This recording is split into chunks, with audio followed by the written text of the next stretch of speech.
పటేలా ఏమైంది మీ ఇద్దరు ఇక్కడ ఉన్నారు?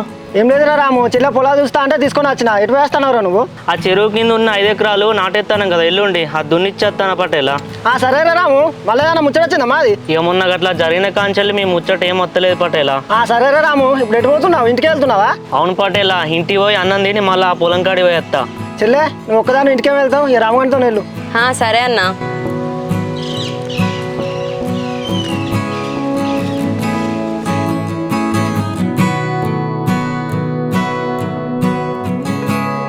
హలో బావా. చెప్పు రాని. నీతో మాట్లాడాలి బావా, ఎక్కడున్నావు నువ్వు? నేను ఇక్కడ బయట ఉన్నా రాని. ఏం మాట్లాడాలి చెప్పు. ఒకసారి మన విలేజ్లో ట్యాంక్ దగ్గర రా బావా, నీతో మాట్లాడాలి. ఓకే రాని, వస్తున్నా. సరే బావా. అసలు ఏంటి రాము నీదు మా రాణి అక్క ముచ్చట? ఏం లేదు దివ్య, మళ్ళా రానామేమన్నా అంటుందా నీతోని? నిజం చెప్పు రాము, నీకు మా రానక్కంటే ఇష్టమా? ఏమో దివ్య, నాకే అసలు ఏం చేయాలని కూడా అర్థమైతలేదు.